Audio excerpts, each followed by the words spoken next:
So hello everyone, welcome to the channel. In this video, we are going to start with the new learning that is shell scripting, a powerful skill for learning working with Linux and automation. So let's start. What is this shell scripting? Shell scripting means writing a series of commands in a file and running them together, which means what? Instead of typing the same commands again and again, a shell script lets the system to do automatically.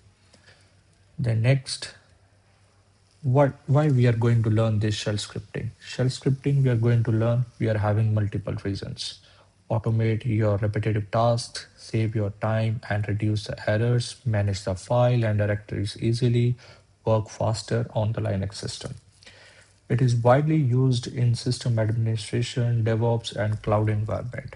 So remember earlier we were typing single command on the terminal at one time. But yes, now if it is asked to run 50 commands, all those 50 commands you are going to save in a file and just run that script, and output of all those 50 commands will be in front of your screen. The next is what we are going to learn in this series, complete series.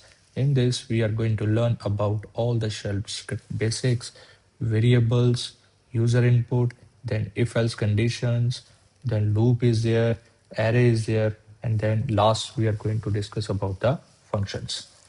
So see you again in the next video for the shell scripting. Keep learning.